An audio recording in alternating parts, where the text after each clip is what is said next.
Welcome to the Onward Podcast. I'm Emily Harmon. I'm the host of the Onward Podcast, and I have an awesome guest here today, Sherrie Hovetter, and I'm going to bring her on. But first, I want to play just a short introductory video of the podcast, and that's how we're going to start and kick it off. So I've never done this before, so it should go just fine. We are live. One day at a time, right? Yeah.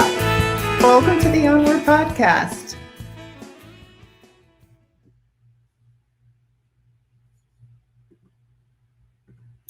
I like that. That was kind of a cool short video, kind of with the Onward Podcast music and just kind of introducing the podcast. And now I'll bring my guest, Sherrie Hovetter. Hi. So welcome, Sherrie. I'm so excited I've been talking about interviewing you for a couple years now? Oh, yeah. Good to be here. Mm-hmm. I have a reason every time you ask. Yeah. Well, but I think too, maybe you just weren't ready. Exactly. I don't know. Let me see. I'm playing around with this. Yeah, maybe you just weren't ready. I think that was it. That could be it. I think that this time I messaged you and you're like, yeah, I want to go live. Not quite there yet. Yeah, you weren't quite there yet. Yeah. So tonight we're talking about finding peace, finding love, finding myself. And I spelled myself in 2 words, myself. Exactly. The journey of a military spouse. It's been a ride. It's been a ride, I know. And wonderful adventure. Yeah. I didn't know you until, after your husband passed away, but he was the vice commander of the Naval Air Warfare Center Aircraft Division in Patuxent River, Maryland. Mm-hmm. And then he was the commanding officer of that base in Patuxent River as a captain. And then he was the head of the Foreign Military Sales Office at NavAir. Right. And I knew the name Hovetter, but I had never met him. And but we worked in the same building at one point, too, right? Yeah. We passed crowds many. Listen to me. We crossed paths many times. Oh my gosh. Yeah, we did. Yeah, we did. And you said you were intimidated by me. I was. You were just quiet. You were so quiet and busy. Always busy. Busy, always busy. Yeah, always busy. Not that I wasn't. I know, but I just had that air about me, like I'm busy. Leave me alone. And I try to be different now about that. I would, if I could go back, but you had a huge responsibility then too. Yeah.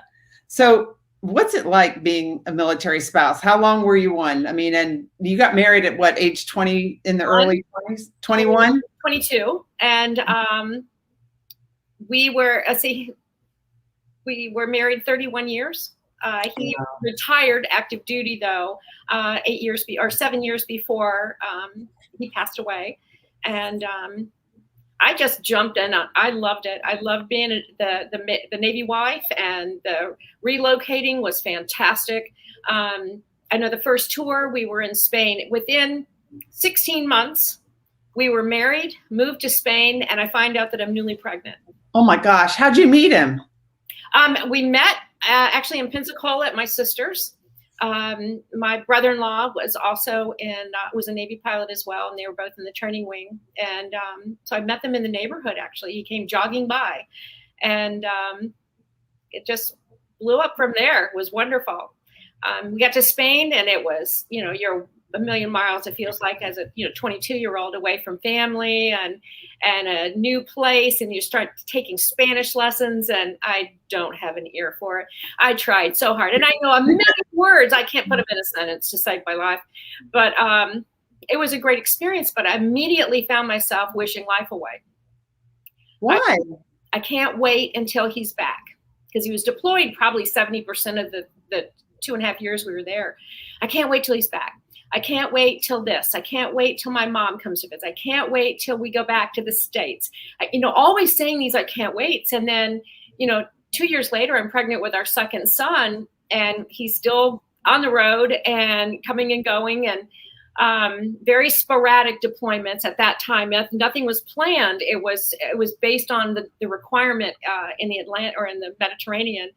And so he'd be gone for 3 days. He'd be home for a week. He'd be gone for 3 months. He'd be home for 2 days. You know, it was so sporadic. You never knew when he was coming or going. So there was no making plans, and I'm a planner.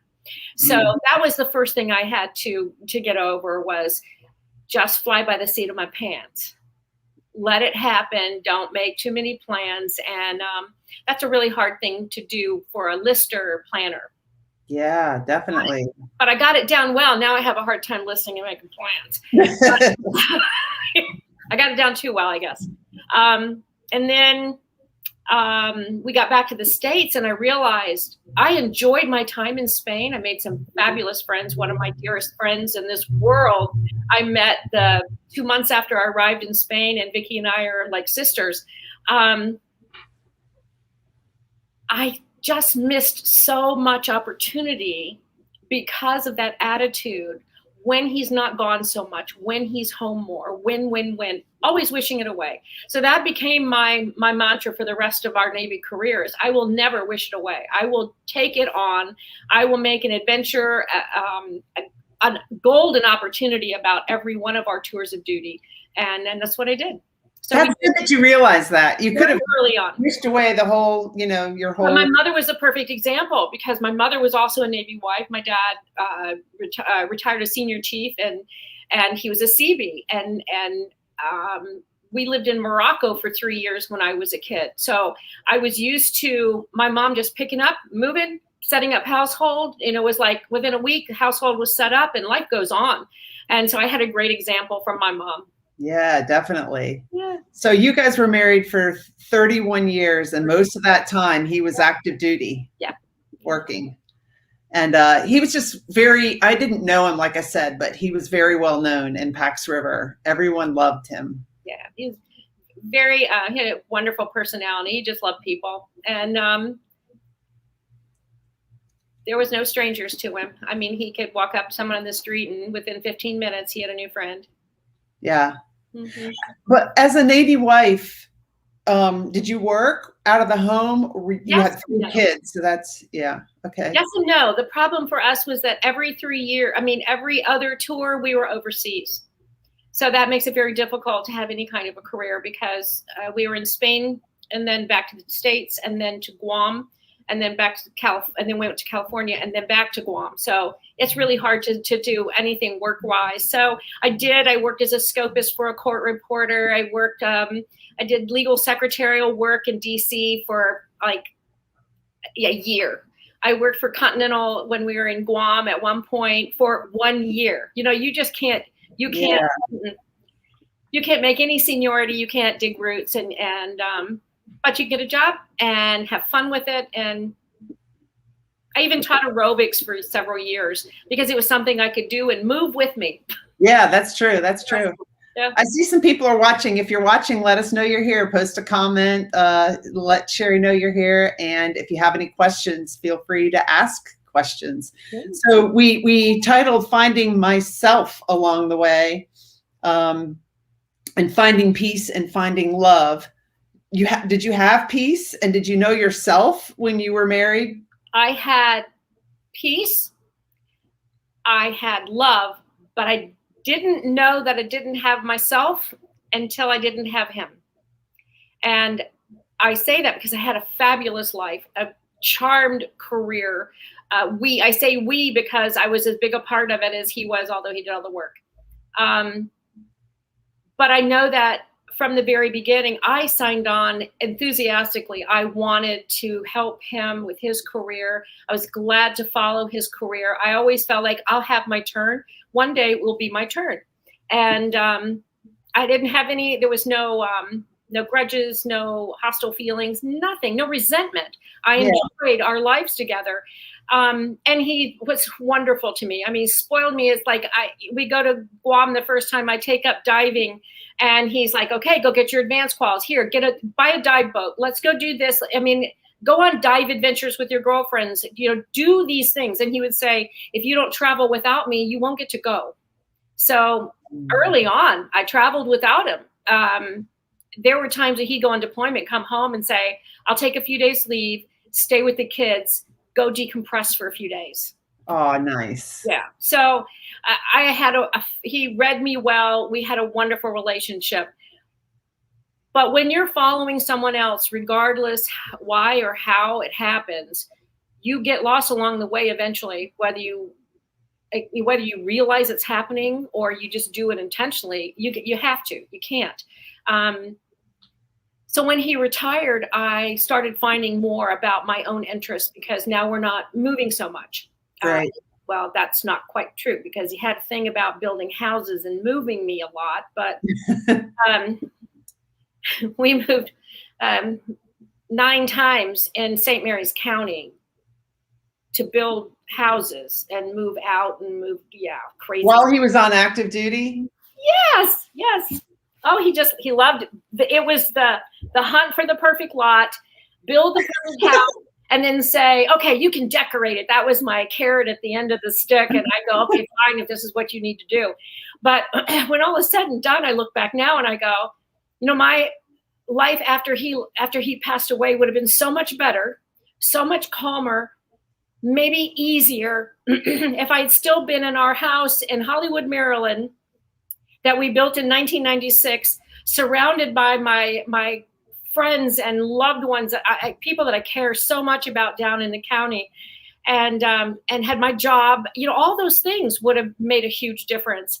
And I found that the moving thing, while it was great while it was happening, was not what I want anymore. Yeah. Yeah. And my interest changed. It's now about the kind of travel that I want to do. It's finding out what really makes me happy and where those quiet places are that feed me. Pat was a man where his batteries were charged when he was surrounded by people, when he was in public, when he was at work. His batteries got charged by all that energy. I need the silence of the woods. I need the quiet of the lake. That I never realized was where my batteries get charged.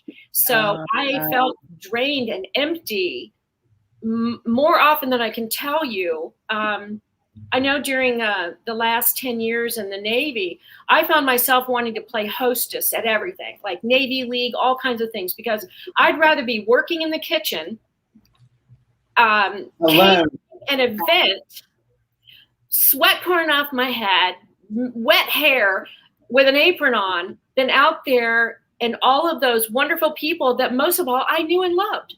But it was the fact that it was draining to me. Yeah. So, horses and the barn. He built me a beautiful barn. We had horses on our own property after years of boarding. That was my solitude. So you're an introvert and he was an extrovert. Yeah, pretty much. Uh-huh. And how did you figure that out? Did you feel frustrated and not know why you were feeling so frustrated? Yes, I felt antisocial at times, and I'd say, why am I having a nervous fit before going to a party or an event or another, Navy function? Why am I having a meltdown before going to this event that I know most of these people? We lived there for so long. Yeah. I know how to do this. I know how to, smile and press hands and make conversation and just enjoy the surroundings. Not me. I couldn't wait to get down the hallway to go to the ladies' room, just to get out of the public. And I didn't recognize that for years. I had no idea until a friend of mine asked me one time, well after Pat had retired from active duty, why are you playing hostess at every event? Because I'd rather hide in the kitchen. I'd rather do the dishes than be drained by all that energy. Because when you're somewhat of an introvert, that can be really, really painful. Oh, I completely get it. I used to work with somebody who's a big extrovert, and we would go to these conferences for a week, and she would, speak during the conference, and then, it was just go around people all the time. And then at night she wanted to go out and she'd schedule a social event. And I'm like, I'm going to my room and I'm ordering room service. Yeah. That's how I get to recharge after these things Oh because yeah. it wore me out. Yeah. I go on a business trip, and as soon as the requirements were over, I put on my shoes and go for a walk. And Yeah. if I was lucky, there was a hike nearby to recharge. Yeah. Quiet, peace and quiet. And that's how I am. That's how I live my life now. Is I need that peace. I need that tranquility. And if I need to go to the woods, the Adirondacks are 4 hours away, and I'm there. You're there. And now I have my little RV, and I take off and go. I know. Yeah. But so after 7 years, your husband got sick. He did. He had just returned from a business trip, and felt like when he landed, he said, "I don't think my ears popped. Ears didn't clear. Feel this little thing in the right side of my head up in the corner." And went away overnight. The next day, he started feeling it again. And by Monday, he went to the doctor. This was on a Friday night. On Monday, he went to the doctor, and they immediately said, "You need an MRI, CAT scan, whole host of tests." And they said, "You probably had a mini stroke. And by, this is Halloween. By Thanksgiving, you'll be perfectly back to normal." But he didn't have any of the normal strokes side effects. So progressively worse every week. His stride was off, just all kinds of small symptoms at first, but his speaking became very difficult for him. And within 9 weeks, he was gone. They gave us a tentative diagnosis of Creutzfeldt-Jakob disease, the sporadic form. You've heard of mad cow disease. That's a bovine encephalopathy. Well, that is the variant form where you have consumed the tainted cow that has bovine encephalopathy. Well, in Pat's case, it's called sporadic because they can test after autopsy, they can test to see if it's variant, if it's genetic, or if it's what they call sporadic, which just means they don't really know what caused it.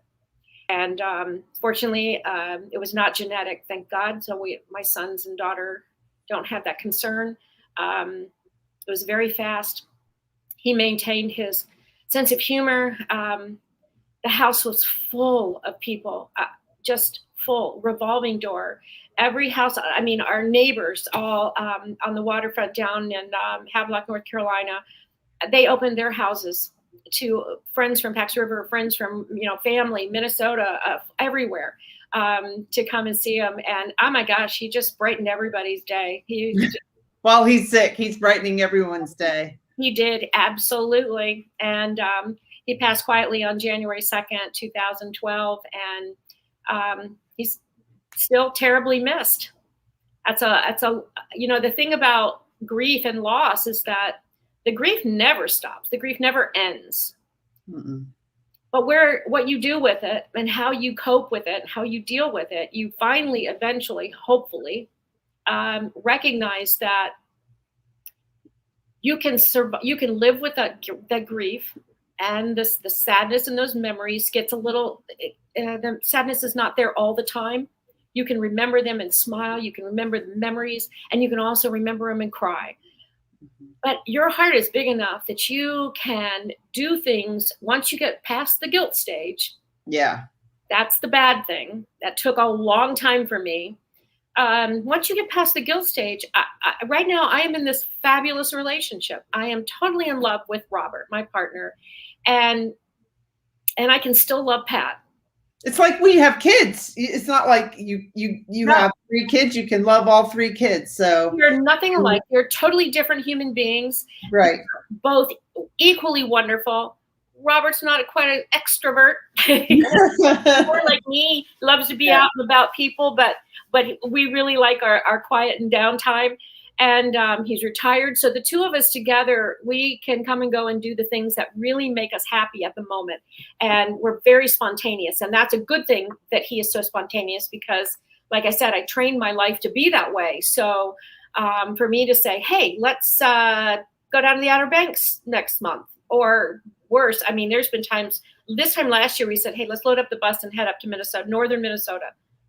4 days later, we are on the road. Wow. So when I say spontaneous, we also make hard plans for certain things, but right.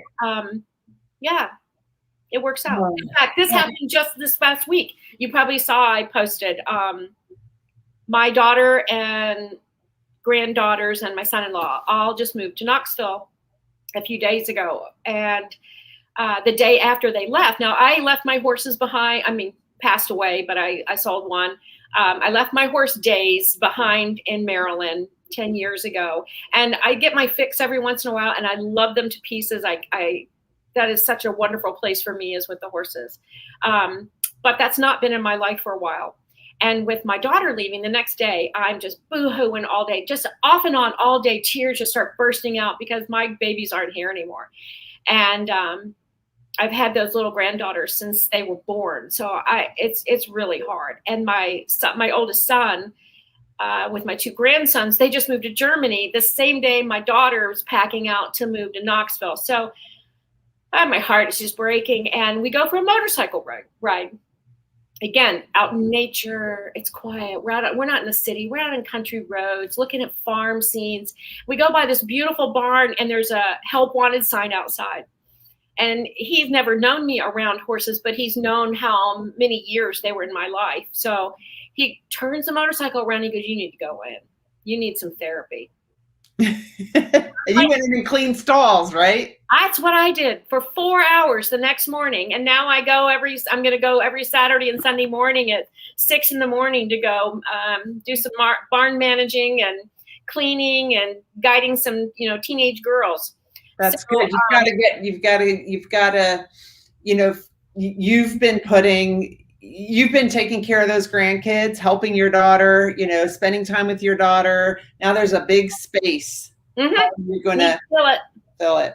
Yeah. And it was something that is a passion. And I know this sounds insane if you've never done this, but cleaning up after horses. There is an enormous amount of meditation involved with cleaning stalls, brushing horses, just, grooming them, even, dropping hay and grain and filling water buckets. It's there's a lot of meditation involved.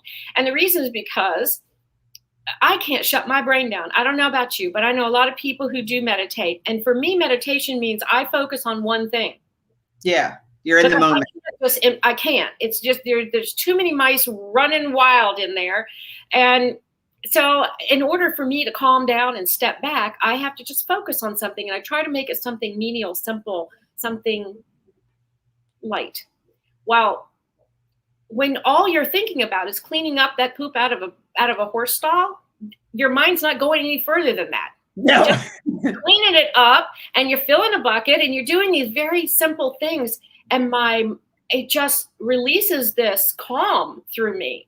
And I recognize it so much more now, having been away from it for 10 years. But now I realize why it was no effort at all to get up at 4:30 in the morning and go down and take care of horses and alpaca and clean a barn, then go in, shower, go to work, come home and do it again with 3 kids, 5 dogs, 5 horses. You know what I mean? It was a piece of cake, because once I got down to the barn, I watched the sunrise over the pond, the steam coming off of the horse's breath in the wintertime. It's just nothing more therapeutic for me. That's awesome. As it sounds. No, it's because something that you just really loved, and that was your time just for you, especially when you're working and raising kids and everything. You need to find that time just for you. You said, I'm going to post a little banner here. You said that you found some help through following the One Fit Widow. I did. It was wonderful. Yeah, I highly recommend people go to her website. She leads a lot of trips, a lot of adventure trips. And, her story is her husband passed away when her kids were young in a plane accident and plane crash. And she realized she wasn't living a life she loved. And she decided to go and, she was tired of working corporate, and she figured out another way that she could make a living and also, be adventurous and just do what she loved. And so I've been on a couple trips with her. I met her in Sedona once in 2014 for a trip. That was awesome. And then I've been to Asheville, North Carolina on one of her trips. And I'm scheduled to go to Peru. I was going to go last April. It got moved to the summer. Then it got moved to September, and now it's moved to next April. But I'm going to go to Machu Picchu. It's like 5 or 6 days hiking. Wow. Yeah, that's fantastic. Yeah, and she fell in love again and remarried, and so she shares that, and she talks about the grief and how you can, she can still miss and love Mitch, and she still loves Keith. It's all about getting past the guilt. Yeah, because there is a lot of guilt that comes. It's hard for me to be happy and know he's gone. It's hard for me. I know the first year, Pat died in January. My son got married in February. My daughter got married in June. And I had a granddaughter born August. He did get to meet Brenna, our first granddaughter. And now I've had 4 more grandchildren. He missed all of them. So when the next one, when Jillian was born, I mean, I'm just sobbing because I'm saying he'll never get to meet her. He'll never get to hold her. But worse, she'll never know what a wonderful man he was, other than through words, speaking of him. But yeah, I was so overcome with how do I get to be here to hold these babies, and yet he's not here with me. They are not going to have him. And there's guilt that comes with, 31 years we were going to be together forever. I never thought I would ever have feelings for another person the way that I loved him. And there's a lot of guilt going out the first time. I mean, the first time I went out with someone, I was just mortified. I just felt awkward and uncomfortable, and obviously didn't go any further. I went out a few more times with, different people, and it was like I was interested in as a friend, but I couldn't even allow myself to see attraction or to have feelings for anyone because I was so caught up in the guilt of feeling like I was doing something disrespectful or to dishonor his memory. How'd you work through that?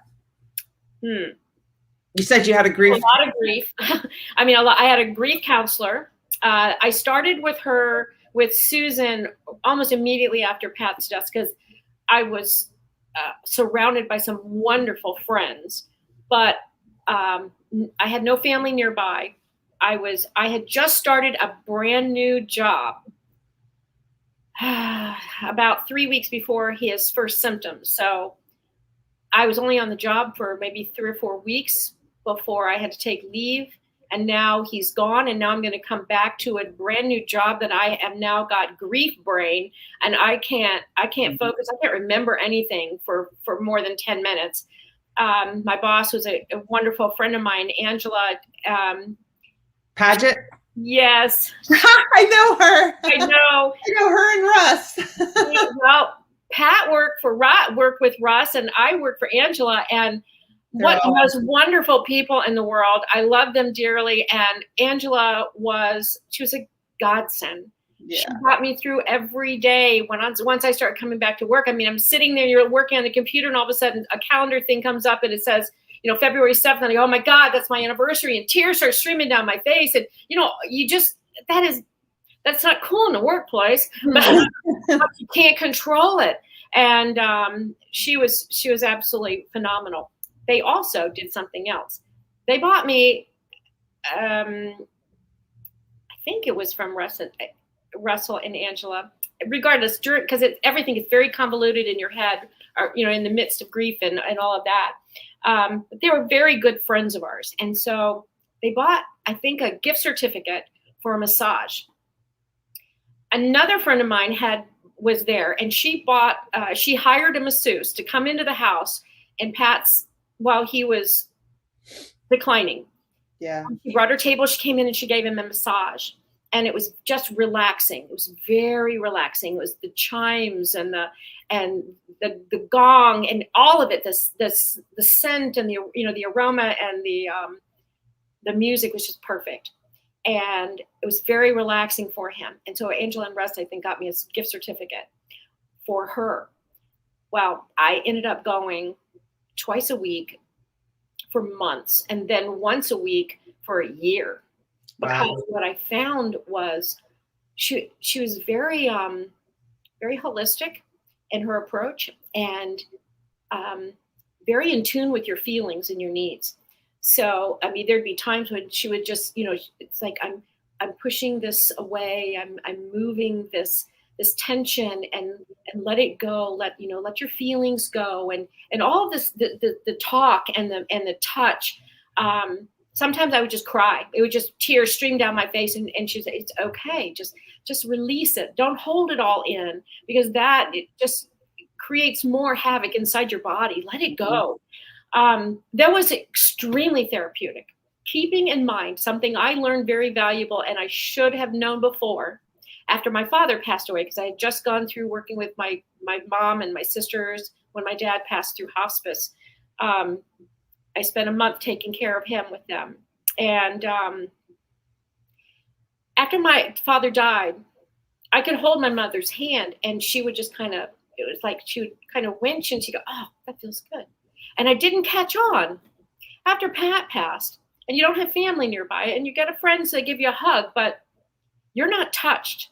Yeah. People who are by themselves, you're never touched. Mm-hmm.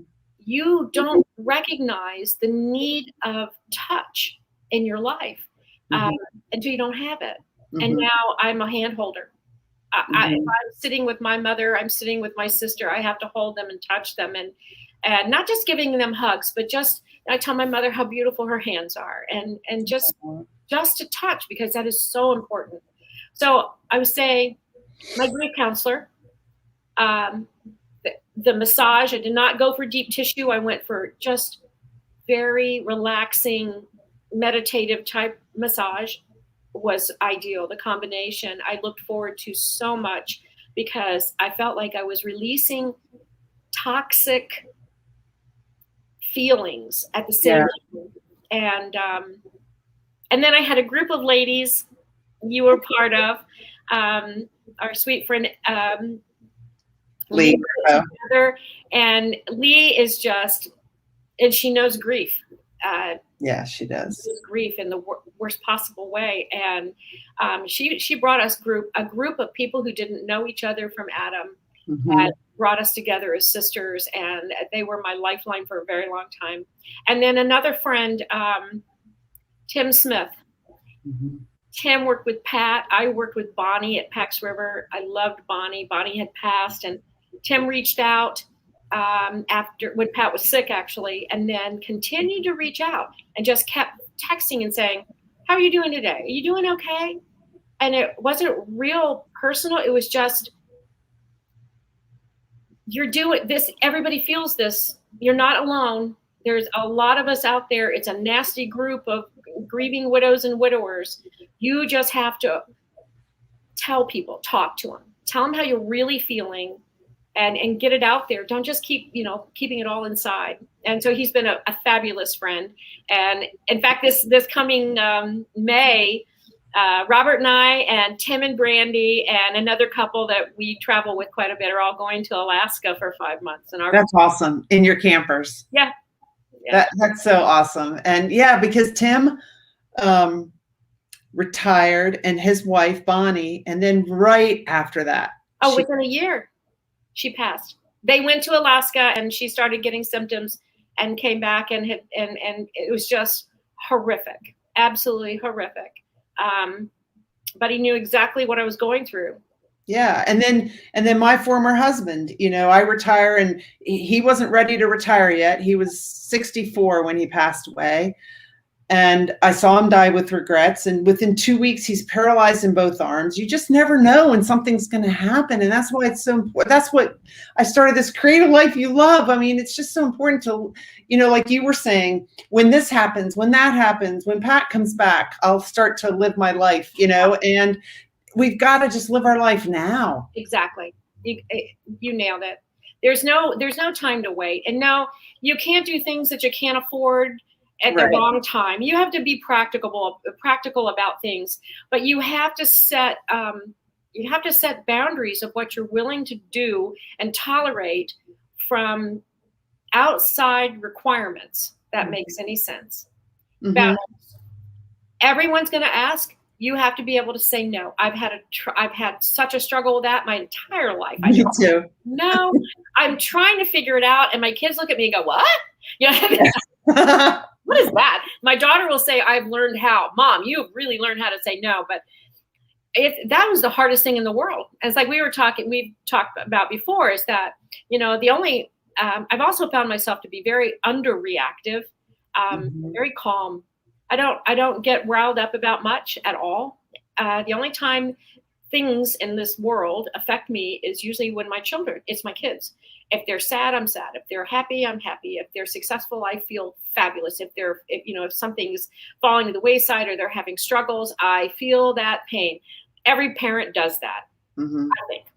Mhm. But I'm working on separating that a little bit, because they have to find their path. They have to make their way, and they don't expect mom to worry and fret over everything that comes their way. It's like I'm Right. going to worry silly about my grandsons moving to Germany and going into a German speaking classroom.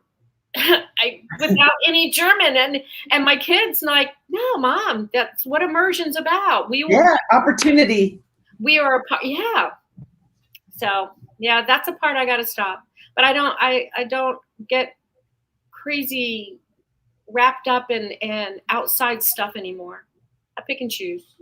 Yeah. Well, and I think the first step in in changing your behavior that way is just recognizing it. Because Yeah. sometimes, I mean, we have these patterns in our lives that we just don't really recognize. And I've learned a lot about the patterns in my life that I've repeated. And that's one of the things I do in my coaching program. We go back and look, at our past, not as a way to relive it or anything, but just to Mhm. see certain things that where does this keep showing up in my life? And Right. it helps you to be like, and then it helps you to change behavior that you want to change.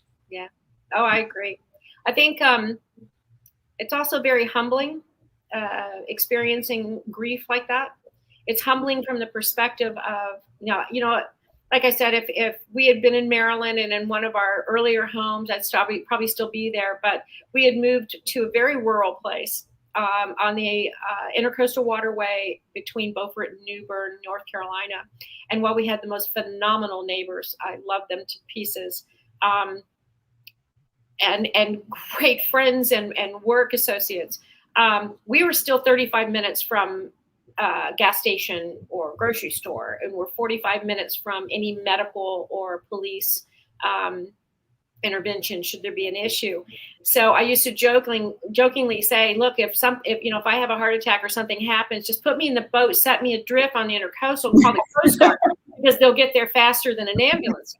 So I didn't find it to be a great place for me to be by myself for very long. So I stayed there for 18 months longer. And while I loved it, I Mhm. even started looking for new living arrangements there in New Bern. My heart was just drawn to come up to Rochester, New York, to help my daughter um, with her two new babies while her husband was in residency and she was going back to school. So Yeah. Why did Pat want to live in such a rural area when he's such an extrovert? water. Okay. We love the waterfront. Absolutely love the waterfront. And being as social as he is, I mean, it's like we were 20 minutes by boat down to Beaufort, and yeah, we had a great social life there on the waterfront. Like I said, we had an entire street of we met these people, and within a year, it's as though we had known them for years. Wow, that's awesome. So what would you recommend to somebody who's like, how do I find peace and how do I find myself and how do I know if I don't even haven't found myself? I think I have, but how do I know? I think it's more about, for me anyway, stepping outside my box. I can only tell you what I had to do to find it. And that was, I had to step outside of my comfort zone. So it was probably 5 years before, it was 5 years before I started feeling like I'm tired of drowning. I had 5 years after Pat died? Yeah, Right. 5 years. I wanted it so bad to be normal again. I wanted my life to be normal again. But I didn't know what that normal was going to be because I didn't know who I was. Mm-hmm. What do I do from here? Okay, so I lose my husband. I sell my house. I downsize from an enormous house down to 1,500 square feet. So a lot of those things as a Navy family, you know, we don't have the roots of a home. A building is your home. It's the stuff that is a house, but the stuff in it makes it a home because Right. we're moving so much. So I had to move that stuff out. I had to get rid of it. I had to let go of it. And it was, like choking me up to here to do it. And then I felt this, wow, what a relief. So that was the first time. Getting rid of stuff was like losing weight. Yeah. And then, so I started letting go of things that I thought emotionally I was holding on to so tight that I thought it would make a difference. It doesn't. It's just stuff. So change is important, regardless of whether you have loss or whatever. Change is really important to find out where you are and how much you've changed. Because what you've been doing for so long, we all change year to year. It may not be the right fit anymore, even though it's comfortable. Yeah. I had to step out of that. So I started going for walks by myself in small parks, and I loved it. But there were too many people. So I started going on longer walks in more remote places. Still a lot of people, but I loved it. And then I started going up to the Adirondacks and hiking by myself, and I loved it even more. And I didn't even feel you feel the apprehension. You've hiked alone, you know what I mean? Yeah, if you fall, what's going to happen? You're hyper vigilant. You're really aware, and you take a lot of precautions. But in the end, I sat on that hilltop on that apex and just sat there looking out over the valley, and my heart just soared. It was like, I don't feel sad. I don't feel grief. I don't feel lost. I don't feel guilt. I don't feel anything but joy at this moment. And that was my awakening. And then within another week, I was camping by myself in the Adirondacks and hiking. I never made it to the top of any of the big peaks because they're really, really high here. And I wouldn't attempt those on my own anyway. But my daughter does. She's done several of the peaks in the Adirondacks by herself. Wow. Yeah, she and my son have gone. She's gone by herself, and she does. I've not done that. I've gone to a campground by myself. Yeah. I've not gone, done that, and that's something that's a little scary. But yeah, I can see how that. It just shows you step out of your comfort zone and you just learn so much about yourself, and you get more confidence in yourself. And actually, you were working at LL Bean, and we had never really met. We met kind of through Lee. You were working at LL Bean, and I was going to come up and visit you. Yes, you were. We were going to go up to the Adirondacks. We were going to go to the Adirondacks, which is where my parents met. And I was going to go up there, and then something happened. We had a big storm. And the flight got canceled. And then you met Robert. I did. And then I was just like, who's Emily? No, but I think it was taking all of my point is I think it was taking those hikes, getting out of your comfort zone, finding yourself that enabled you to meet Robert. Exactly. And fall in love. It opened me up to realizing that I am an individual. I am not Pat's shadow. I am not that Navy wife anymore. That was who I was, and I loved it. And there's not a day in my life I don't feel blessed and privileged to have had the life that I had with him. The beautiful homes, the dreamy kitchens, you know what I mean? Yeah. The love, the family life. It was all so wonderful. But you know what? That memory doesn't change. And I can love Robert without looking back and feeling guilty or feeling like that was better or this is better. It doesn't matter. There's no comparison. It's not a competition. Yeah, this is my life now. And I have so much love and so much joy in my life that sometimes it's really tough. You feel like, oh my God, the shoe's going to fall.